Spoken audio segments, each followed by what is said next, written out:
그 어느 때보다도 정말 깊고 심도 있게 이해할 수 있을 거고요. 그 이해하는 것은 도박을 끊어가는 힘으로 나타날 것입니다.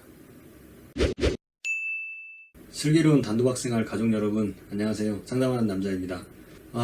오늘이 지금 토요일에서 일요일로 넘어가고 있는 시간대인데요. 좀 전에 자려고 누웠었는데 잠이 안 와서 뒤척이 다 깼습니다. 그래서 이제 무엇을 할까 좀 고민하다가 다음 주가 좀 바쁠 수도 있을 것 같아서 제가 다음 주에 좀 올리려고 했던 이 내용을 좀 올리면 어떨까 이렇게 생각을 하고 좀 급하게 자료도 좀 만들고 준비하게 됐습니다. 지금 시간이 새벽 2시 정도 됐거든요. 아마 이 시간대가 촬영을 하기 좋은 시간대는 아닌 것 같아요. 목소리 상태나 이런 거가 좀 좋지 않아도 이해해 주시기 바라겠습니다. 오늘도 아마 다들 많이 궁금해 하실 거예요. 도박을 끊기로 결심하실 때부터는 자연스럽게 이제 오늘의 주제 같은 거에 관심을 가지기 시작을 하고, 그래서 자신이 도박 문제를 인정을 하고 도박을 끊어가기 시작할 때부터는 왜 내가 도박에 빠졌을까 이런 고민들을 하기 시작을 합니다. 그리고 그 고민이 앞으로 내가 도박을 끊기 위해 무엇을 해야겠구나 여기까지 연결이 되는데요. 그래서 오늘 이 도박 중독의 원인을 이해해 보는 것이 도박을 끊어가는 것과 밀접한 관련이 있기 때문에 매우 중요한 일이라고 할 수 있습니다. 그래서 오늘 저는 문헌이나 제가 만난 분들의 도박에 빠졌던 이유들, 이런 것들을 좀 정리를 해가지고요, 여러분들께 정보를 좀 제공해 드리고 싶고요. 이거는 굉장히 좀 일반적인 내용들입니다. 그래서 여러분들께서 도박을 끊어가신 과정에서 자기가 도박에 빠졌던 원인들은 좀 어떤 것인지 진짜 자기만의 이유들을 찾아가는 게 매우 중요하거든요. 네, 그 작업을 하기 전에 미리 이런 것들을 알아두면 좋습니다. 그래서 오늘 그 내용을 좀 시작해 보도록 하겠습니다. 글씨가 잘 보일지 모르겠는데요. 글씨가 잘 안 보이시는 분들께서는 제 블로그에 항상 영상과 함께 이 자료를 올려놓습니다. 이제 거기에 좀 참고를 해주시고요. 일단 도박 중독 원인은 다양하고 복잡하다, 이거를 이해하시는 게 굉장히 중요합니다.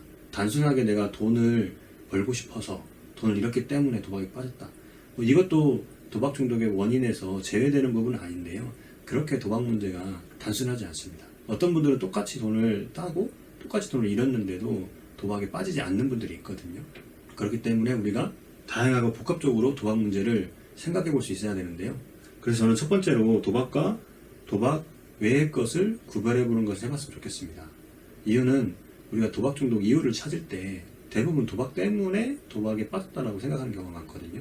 도박으로 많이 빚이 생겼고 그래서 그것을 복구하려고 했고 빚을 갚으려고 했고 이런 식으로 도박에서 이 원인을 찾는 경우가 있어요. 그게 잘못된 건 아닙니다. 하지만 우리가 도박 외의 것도 좀 볼 수 있어야 돼요. 그래서 이 도박 외의 것들도 좀 보자는 의미에서 이렇게 구별을 해봤습니다. 일단 도박 때문에 도박에 빠지는 원인, 첫 번째 이제 뇌변화라고 썼는데요.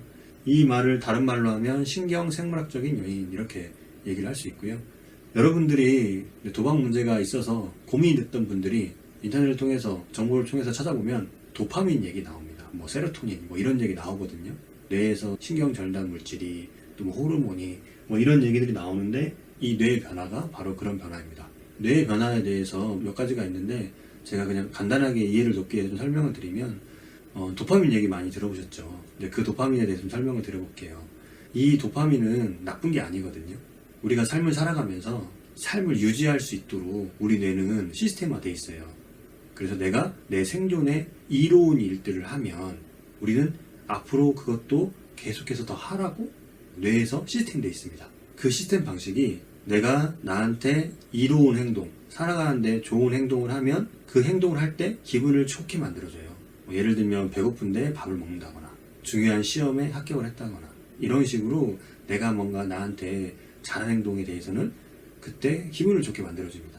이 기분을 좋게 만들어주는 게 바로 도파민이 나왔기 때문이에요. 그래서 이 도파민이 나오는 게 굉장히 중요한데요. 우리 뇌는요, 이 도파민을요, 일정 수준을 유지하려고 되게 노력을 해요. 그래서 도파민이 너무 떨어지면 일정 수준까지 올리라고 하고, 또 도파민이 너무 올라가면 또 이렇게 내리고, 그래서 일정 정상 범위 수준을 유지합니다. 그러면서 삶을 살아가요. 근데 이제 도박 같은 것이 이 정상 범위를 뛰어넘는 도파민이 나오게 되는 거죠. 그래서 그 도파민이 왔다 갔다 하는 그 회로가 있어요. 보상회로라고. 거기가 너무 많은 도파민의 양 때문에 견디지 못하고 망가지는 겁니다. 그 망가진 것 때문에 같은 양의 도박을 해도 그걸 못 느껴요. 그래서 도박 문제가 커지죠. 뭐 이런 걸 내성이라고 하고. 그래서 이제 보상회로가 이제 망가진다 뭐 이런 식으로 표현을 하는데, 도박으로 인해서 큰 돈을 땄을 때 그때 과도한 도파민이 나와서 뇌에 변화가 생긴다, 이런 이유가 있습니다. 그리고 이제 왜곡된 인지라고 하는데요. 이 왜곡된 인지도 제가 예전에 다른 영상에서 좀 설명한 적이 있는데요. 도박으로 돈을 땄을 때 우리는 딸 수 있다라는 생각이 생기는데, 그 딸 수 있다라는 생각이 아주 강하게 무조건 딴다, 딸 수밖에 없다, 이런 식으로 자기는 잃는다는 가정을 안 하고 무조건 딴다라고 생각을 하게 되거든요. 그게 아주 강합니다.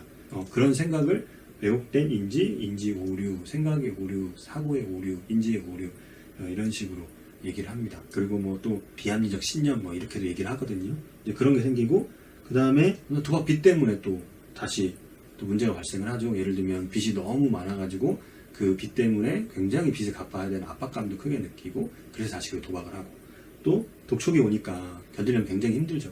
그러다 보니까 또 힘들고, 이러다 보니까 이제 그 도박 빚 때문에 다시 도박을 하고, 이렇게 도박의 영향을 받아가지고 도박 문제로 가는 이유도 있고, 또 도박 외의 것들도 있습니다. 예를 들면 기질, 저희 자극추구 성향이라고 하는데, 이거 이제 도박 하시는 분들 보면 굉장히 호기심도 높고 탐구심도 강하고 새로운 거에 대한 관심이나 이런 거 굉장히 높거든요.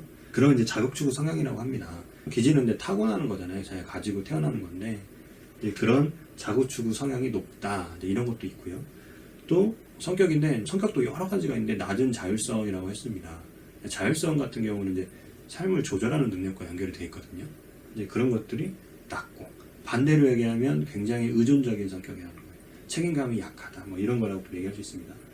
그리고 심리 정서적인 문제, 이 문제는 굉장히 많은 내용을 포함을 하고 있어요. 그래서 뒤에서 좀 설명을 드려볼게요. 그리고 이제 스트레스를 감당할 수 있는 수준, 대처 방법, 이런 것들이 있는데요.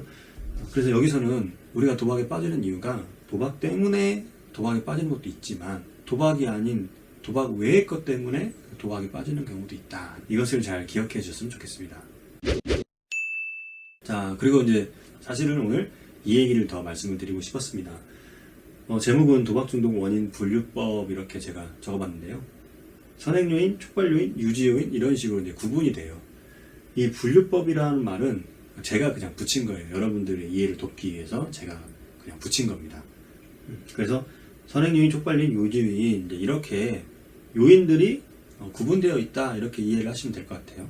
그래서 선행 요인은요, 제가 일단 이제 조그맣게 설명을 썼는데요. 도박 중독으로 발전되기 쉬운 개인의 취약성 요인, 이제 이렇게 써놨습니다. 이 얘기는 한마디로 뭐냐면요, 도박 문제 있기 이전에 도박으로 빠질 가능성이 많은 취약한 요인들이 있다는 거예요. 다르게 설명을 하면요, 이런 취약한 요인들이 있으신 분들은요, 도박 문제가 아니어도 다른 쪽으로 문제가 될 가능성이 있다는 얘기예요. 그러니까 어떤 개인적인 취약성이 있다는 거거든요. 이제 그런 선행 요인. 그리고 이제 촉발 요인은 도박을 시작하게 하고 문제로 발전시키는 요인이 있습니다. 그래서 직접적으로 도박을 하게끔 만드는 요인이에요. 어떤 상황이 될 수도 있고요, 어떤 자극이 될 수도 있고요, 이제 그런 것들입니다. 그리고 이제 유지 요인은 도박을 못 끊게 유지하는 거죠. 장기적으로 유지하고 현재의 도박 문제를 유지하는 것. 그래서 선행 요인은 도박 문제 이전의 요인들, 촉발 요인은 도박을 하게끔 하는 요인들, 유지 요인은 도박 중독을 유지시키는 요인들, 이렇게 이제 세 가지 정도로 구분을 많이 합니다. 자, 그래서 이 선행 요인을 보면 일단 앞에서 봤죠? 자극추구 기질. 이 자극추구 기질이 높으신 분들 특징이 뭐냐면 충동성이 높고 인내력이 낮다는 특성이 있거든요. 그러면 아무래도 이 도박 같은 어떤 되게 자극적인 것에 빠지기 쉽겠죠. 그래서 이 자극추구 기질, 그 다음에 대박 경험, 딴 경험입니다. 도박으로 돈을 땄을 때 뇌에 어떤 변화가 생긴다고 했잖아요. 그런 뇌의 변화까지도 포함하는 겁니다. 도박이 줬던 어떤 특별했던 경험, 그리고 부모의 중독 문제. 이거는 유전적인 요인이라고 할 수도 있고요, 또 환경적인 요인이라고 할 수도 있거든요. 유전적인 요인은 제가 설명 안 드려도 알겠죠. 중독과 관련된 어떤 유전적인 요인들이 내려온다고 하는 건데, 제가 알기로는 아직 그렇게 많이 연구가 되지 않은 걸로 알고 있고, 저는 실제로는 유전적인 요인보다 환경적인 요인을 되게 더 중요시하는 사람인데요.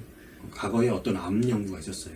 그래서 암이 걸리는 어떤 가족들의 가족력을 조사했더니 대대로 그 암이 내려오는 거예요. 그래서 암이 유전이다, 뭐 이런 식으로 이제 발표한 경우가 있었는데, 근데 그 밑에 세대에서 암에 걸렸던 분이 피가 한 방울도 섞이지 않았던 입양된 사람이었던 거예요.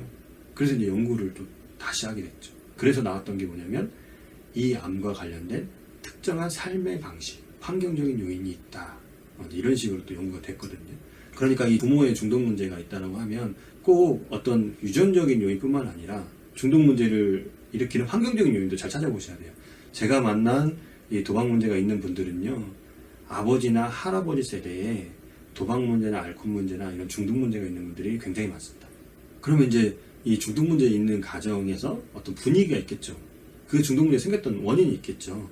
그래서 그런 가정의 어떤 물려 내려오는 환경적인 요인들, 문화적인 요인들, 이런 것들이 이 성형 요인에 속할 수 있습니다.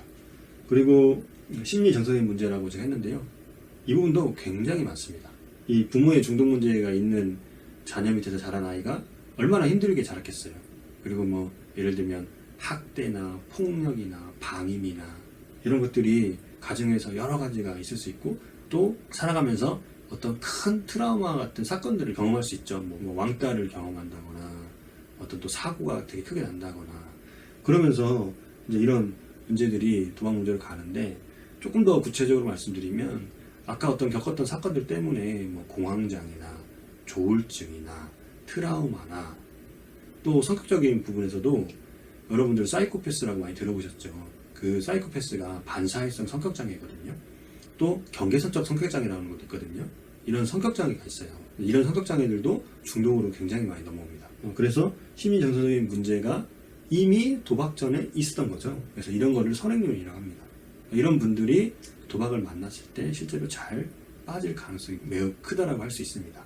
그리고 이제 촉발요인입니다. 자, 촉발요인은 도박에 불씨를 딱 붙이는 부싯돌 같은 역할을 하는 요인입니다. 그래서 스트레스 사건, 생활 불만족 이런 것들이 있는데, 도박을 했던 분들은 자기의 부정적인 정서를 대처하는 방식들이 좀 부족할 때가 많아요. 그래서 스트레스 대처 능력이나 이런 것들이 매우 좀 낮은 편이거든요. 그러다 보니까 자기가 생활을 하면서 생활적인 불만족이나 스트레스나 대인관계에서 오는 어떤 힘듦이나 이런 것들을 딱 겪었을 때 그거를 적절하게 대처하기 어려운 분들이 많거든요. 그러니까 빨리 그 부정적인 감정 해소하려고 도박 같은 걸로 풀고 이런 식으로 문제가 되고요.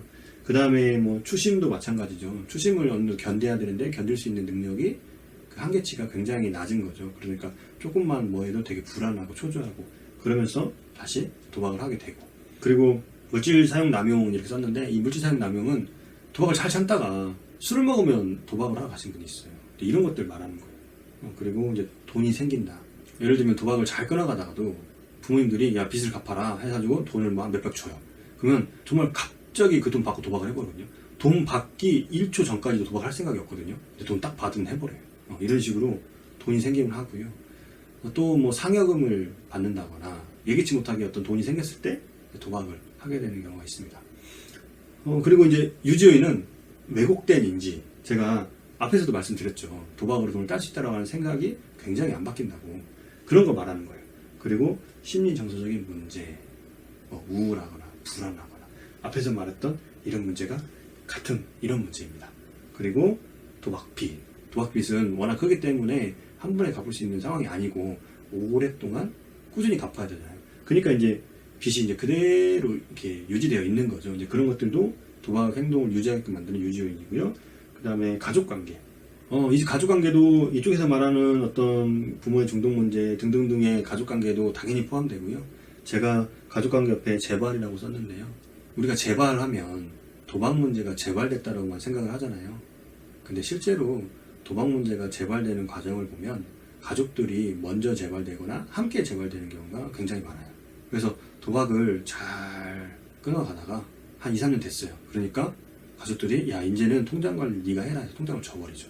이 정도 고생했으면 됐다. 이제 도박 안 하니까 괜찮겠지. 이렇게 생각을 하면서 도박 문제가 있었던 그때 전으로 가족들의 생각과 행동이 돌아가 버립니다.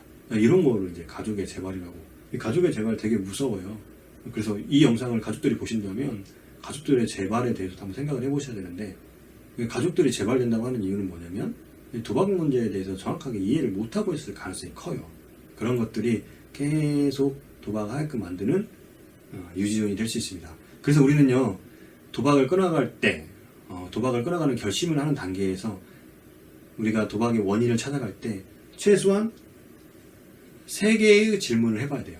그래서 첫 번째 질문은 나는 도박에 빠지기 전에 어떤 문제가 있었을까? 이거를 질문하시고요. 그리고 두 번째 질문은 무엇이 도박을 시작하게 만들까? 그리고 세 번째 질문은 무엇이 내 도박 문제를 계속해서 지속시킬까? 이렇게 3개의 질문을 좀 해보셔야 돼요. 그래서 도박을 끌어가는 초기에는 이쪽 대응을 많이 할 수밖에 없어요. 왜냐하면 이게 눈에 제일 잘 띄는 거고 피부로 제일 많이 느껴지는 곳이거든요. 근데 도박을 장기적으로 끊어가려면 이제 여기와 여기를 또 봐야 돼요. 그렇게 이해하시면 됩니다. 제가 여기에 한 요인이 여러 요인에 해당될 수 있습니다. 이제 이렇게 적어놨는데요.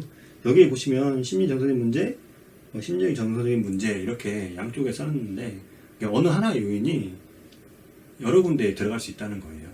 그리고 이제 그렇게 여러 군데에 들어간다고 하는 거는 뭐냐면 다른 원인에 비해서 나를 도박에 빠지게 만들었던 되게 중요한 원인이라고 이해하셔도 좋습니다.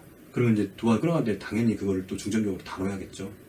자, 이 밖에도 여러 가지 것들이 있거든요. 근데 제가 굉장히 좀 일반적인 것만 이렇게 썼어요. 이렇게 썼고, 그래서 이 도박 중독 원인에 대해서 찾아갈 때 이런 식으로 구분을 해보시고 앞에서 말한 3가지 질문을 해보시면 아마 여러분들이 도박 문제를 그 어느 때보다도 정말 깊고 심도 있게 이해할 수 있을 거고요. 그 이해하는 것은 도박을 끊어가는 힘으로 나타날 것입니다. 그래서 여러분들 도박을 끊어가는 이런 과정에서 이 내용을 잊지 마시고 항상 되뇌이면서 생각해 보셨으면 좋겠습니다. 네, 이것으로 마치겠습니다. 감사합니다.